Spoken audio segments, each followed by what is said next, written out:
एक पेंटर था। वह हर रोज एक अच्छी सी पेंटिंग बनाता और उसे मार्केट में बेच आता। हर पेंटिंग का उसको 500 रुपये मिल जाते। इस तरह से वह पेंटर महीने का 15,000 रुपये कमाता था और उन्हीं पैसों से उसका सारा घर खर्च चलता था। धीरे धीरे वह पेंटर बूढ़ा होने लगा। उसने सोचा कि क्यों ना मैं अपनी यह कला अपने बेटे को भी सिखा दूं, ताकि वह भी अपने जीवन का गुजारा कर सके। यही सोचकर उसने अपने बेटे को एक अच्छी पेंटिंग बनाना सिखाना शुरू किया। कुछ महीनों के बाद उसके बेटे ने खुद से ही एक सुंदर सी पेंटिंग बनाई और उसे बेचने के लिए मार्केट गया। जब वह मार्केट से वापस आया तो बड़ा खुश था, क्योंकि आज उसने खुद से बनाई हुई पेंटिंग को पूरे 100 रुपयों में बेची थी। यह बात उसने अपने पिता से बताई तो पिता भी बहुत खुश हुआ, और खुश हो भी क्यों ना, बेटे की पहली कमाई जो थी। उसके बाद पिता ने अपने बेटे से कहा, बेटा तू और मन लगा कर सीख, मैं तुझे सिखाऊंगा कि इससे और भी अच्छी पेंटिंग कैसे बनाते हैं। बेटा मन लगाकर सीखने लगा। कुछ दिनों बाद बेटे ने एक और अच्छी पेंटिंग बनाई और उसे मार्केट में बेच आया। इस बार उसे उसकी पेंटिंग के पूरे 300 रुपये मिले थे। बेटा घर आया, खुशी खुशी सारी बात अपने पिता को बताई। दोनों बाप बेटे बहुत खुश हुए। फिर बेटे ने खुद अपने पिता से कहा, पिताजी आप मुझे और भी अच्छी पेंटिंग बनाना सिखाइए, क्योंकि आप कुछ तो ऐसा ज़रूर जानते हैं जो कि मैं नहीं जानता। क्योंकि आपकी बनाई हुई पेंटिंग 500 रुपयों में बिकती है और मेरी 300 में। तो आप मुझे उन बारीकियों को बताइए जिससे मेरी भी पेंटिंग और महंगी बिक सके।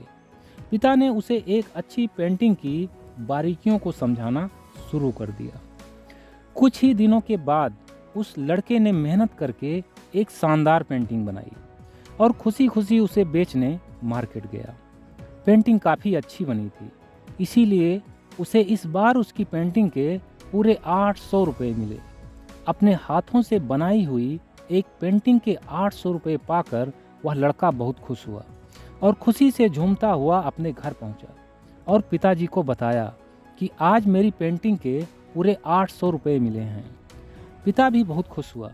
तब उस लड़के ने अपने पिता से पूछा, अब तो मैं एक अच्छा पेंटर बन गया हूँ ना पिताजी? तब उसके पिता मुस्कुराते हुए बोले, हाँ बेटा, पर तुम्हें अभी और भी सीखने की ज़रूरत है, ताकि तुम और भी अच्छी पेंटिंग बनाना सीख सको, ताकि तुम इससे और भी महंगी पेंटिंग बेच सको। इस बार पिताजी की यह बात बेटे को अच्छी नहीं लगी। वह अपने पिताजी से बोला, अब आप मुझे क्या सिखा पाएंगे पिताजी, क्योंकि आपकी खुद की बनाई हुई पेंटिंग ही सिर्फ 500 रुपयों में ही बिकती है और मेरी पेंटिंग 800 रुपयों में। तो आपसे ज़्यादा महंगी तो मेरी ही पेंटिंग है, जिसका सीधा सा मतलब है कि मैं अब आपसे भी ज़्यादा जानकार हो गया हूँ। तो अब आप मुझे क्या ही सिखा पाएंगे। अपने बेटे की ऐसी अहंकारपूर्ण बातें सुनकर वह पिता उदास हो गया और बिना एक शब्द बोले ही वहाँ से उठकर चला गया। बेटे ने फिर एक अच्छी पेंटिंग बनाई और उसे बेच आया। इस बार फिर उसे उसकी पेंटिंग के 800 रुपये मिले। तीसरी बार वह लड़का अपनी पेंटिंग फिर बेचने गया, मगर इस बार भी उसे 800 रुपये ही मिले। बेटा परेशान होने लगा, क्योंकि लगातार वह अपनी पेंटिंग में और भी ज़्यादा मेहनत करता जा रहा था, अच्छे से भी अच्छा बनाने की कोशिश कर रहा था, ताकि उसकी पेंटिंग 1000 रुपयों में बिक जाए, मगर वह ऐसा नहीं कर पा रहा था। अब उसे खुद पर गुस्सा भी आने लगा था। गुस्से और घमंड से भरे उस लड़के ने फिर एक पेंटिंग बनाई और उसे बेचने मार्केट गया, मगर इस बार तो गजब ही हो गया। उसकी बनाई पेंटिंग का इस बार उसे सिर्फ 500 रुपये ही मिले। वह लड़का हताश और निराश हो गया।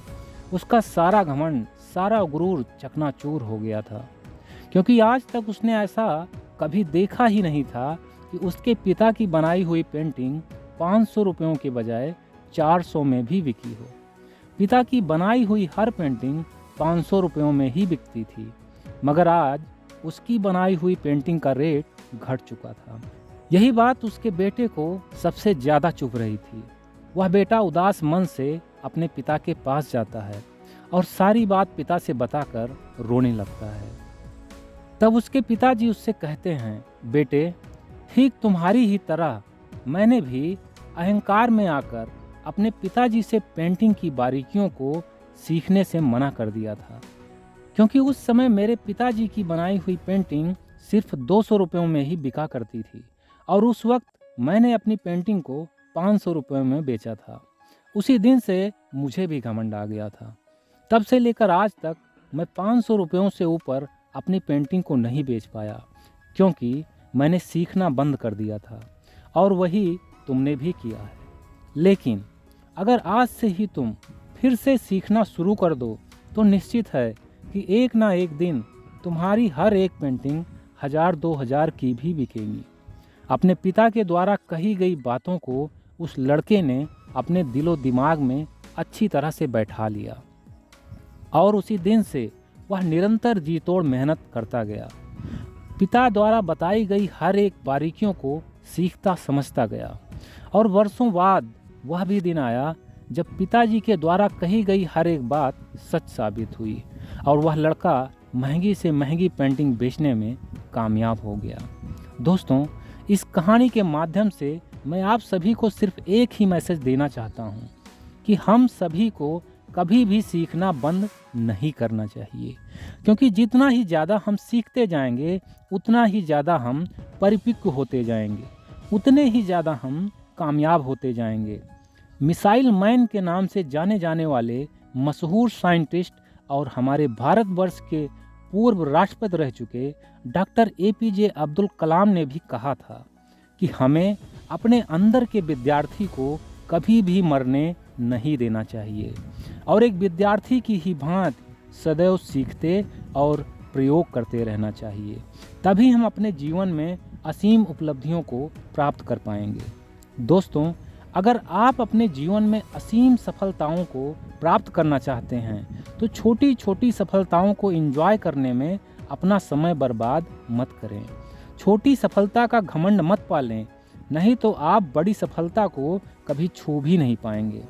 और अगर आप निरंतर सफलता की राह पर आगे नहीं बढ़ सके तो ये दुनिया वाले कहेंगे कि उसकी वह छोटी सी सफलता तो एक तुक्का थी, अंधेरे में चलाया हुआ एक तीर था जो गलती से निशाने पर जा लगा।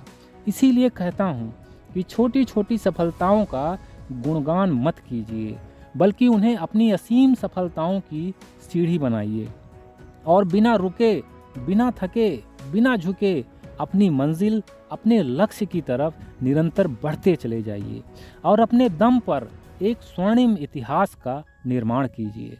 मगर ध्यान रहे कि इतिहास लिखने के लिए कलम की नहीं बल्कि हौसलों की ज़रूरत होती है। ओके फ्रेंड्स, तो हंसते रहिए, मुस्कुराते रहिए, हर दिन कुछ अच्छा सीखते और सिखाते रहिए। मैं मिलता हूँ नेक्स्ट वीडियो में एक नई मोटिवेशनल स्टोरी के साथ। तब तक के लिए take care, wish you all the best, bye bye.